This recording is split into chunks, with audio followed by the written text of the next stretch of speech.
J'ai été voir Slenderman hier et c'était tellement mauvais. Je sais même pas par où commencer parce que c'est juste un tas de merde du début à la fin. Alors pour débuter, le film est produit par le studio Sony, qui est responsable de plusieurs échecs de films. Et d'après les recherches que j'ai fait du film, ce qui est très peu de recherches parce que j'ai vraiment autre chose à faire de ma vie, j'ai cru comprendre que le film originalement était censé être vraiment plus violent et un peu plus dégueulasse. Et finalement, ils ont décidé de coter ça à un rating de PG-13, ce qui veut dire 13 ans et plus, pour que plus de jeunes aillent le voir et évidemment faire plus d'argent. Il y a également eu un petit peu de controverse avec le fait qu'il y a réellement une jeune fille qui a poignardé son ami 19 fois dans la forêt en disant que c'est Slenderman qui lui avait dit de le faire, ce qui est un cas vraiment horrible et tragique.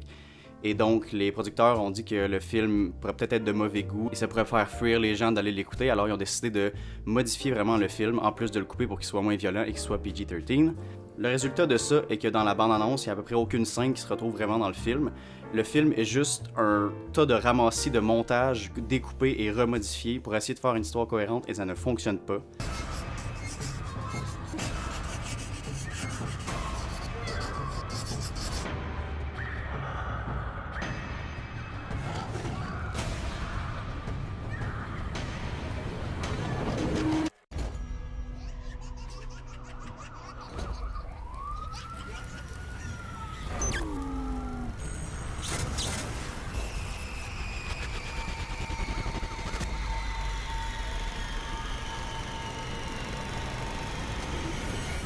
Une chose qui est absolument idiote, c'est que la première bande-annonce termine avec un énorme suspense où est-ce qu'il y a une fille qui sort dans la forêt, est un petit peu ensanglantée, elle sort en slow motion, il y a des policiers qui arrivent, puis c'est quand même épeurant comme image, et ça n'arrive jamais dans le film. Tout le long que je l'écoutais, j'attendais qu'il y ait cette scène-là qui était quand même un petit peu creepy qui arrive, et c'est juste jamais arrivé.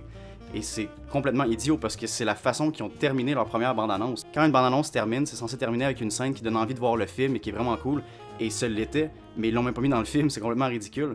Même que dans la publicité du film, comme on voyait pas vraiment Slenderman dans la bande-annonce, beaucoup de publicités mettaient une image de cette fille-là avec leurs articles de journaux, et on la voit juste jamais et elle existe pas. Il y a plein de personnages qui apparaissent et qui disparaissent et on n'en entend plus jamais parler. Par exemple, il y a un personnage qui est le copain d'une des jeunes filles qui se fait attaquer par Slenderman, et on fait juste plus jamais le voir dans le film, mais pourtant dans la bande-annonce, on voit qu'il saute d'un toit et qu'il meurt.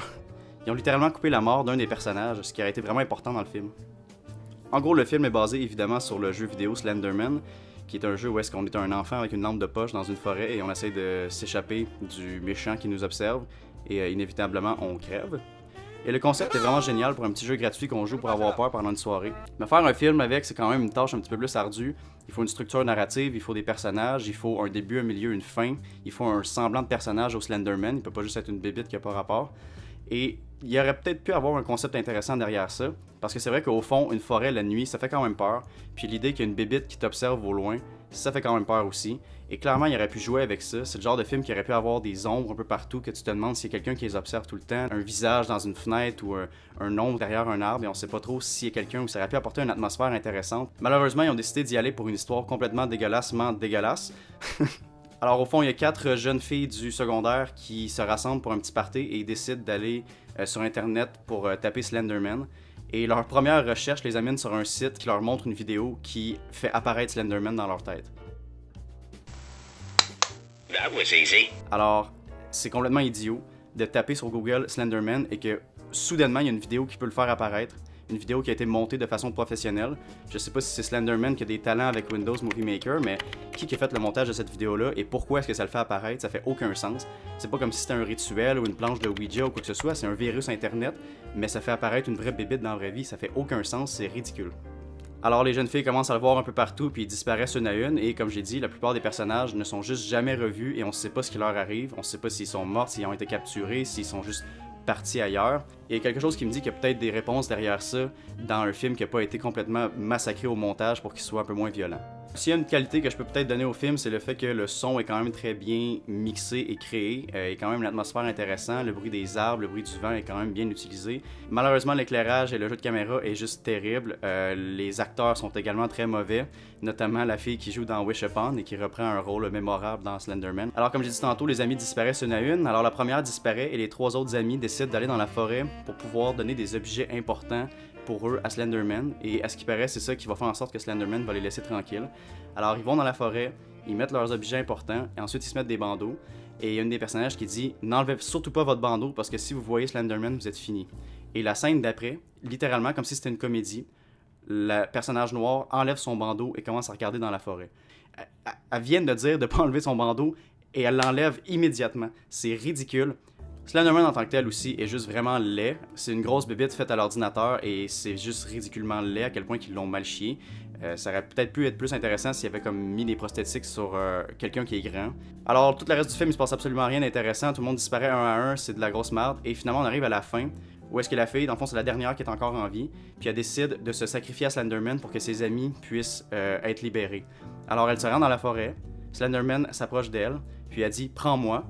Alors Slenderman il sort ses tentacules puis il arrive pour la prendre et elle commence à crier et elle s'en va en courant. Je sais pas c'était quoi son plan parce que elle voulait qu'il la prenne pour pouvoir sauver ses amis. Puis aussitôt qu'elle le voit, elle part en courant, elle s'enfuit de lui. Finalement, il apparaît proche d'elle, il l'attrape avec ses tentacules, il la fait rentrer dans un arbre, puis ça finit comme ça. Quelle fin de marde! J'attendais depuis le début qu'on voit une scène où est-ce que enfin tous les personnages qu'on n'a pas vus depuis le début du film, qu'on sait pas trop sont rendus où, enfin on peut les voir quelque part dans la forêt. Puis là, le personnage elle arrive, elle voit ses amis qui sont là dans la forêt avec plein d'autres kids qui se sont fait capturer, puis elle se dit holy shit, c'est terrible, ok, prends-moi à place. Au fond, j'attendais de voir un peu une scène comme dans It, où est-ce qu'on voit enfin les enfants qui flottent, puis on voit où est-ce que le clown les a tous amenés. Comme ça aurait pu apporter une espèce de fin aux personnages qui sont disparus et qu'on sait juste pas sont où. Les effets visuels sont vraiment risibles et ils m'ont fait rire beaucoup de fois. Entre autres, il y a une scène où est-ce que la fille s'apprête à faire l'amour avec son chum, puis le chum devient possédé, puis il commence juste à bouger très rapidement la tête, et c'est vraiment fucking drôle. Moi et mes amis, on est partis à rire aux grands éclats. Et il y a plein de scènes comme ça au travers du film où est-ce qu'ils essayent de mettre des images un peu épeurantes et creepy, mais c'est soit le budget ou soit la réalisation qui est juste mal fait, et ça fait que les images creepy sont juste vraiment comiques. Au final, je savais que ça allait être mauvais, là. Je pense que j'apprends rien à personne et je regrette aucunement d'avoir acheté mon billet parce que c'était vraiment drôle de rire de l'échec du film. Je vous souhaite fortement d'aller le voir, surtout peut-être un mardi pour pas trop les encourager non plus. Allez-y avec des amis, vous allez voir, c'est très drôle, c'est mal fait, c'est juste ridicule et c'est un échec qui fera pas d'argent et qui va être oublié d'ici le mois prochain.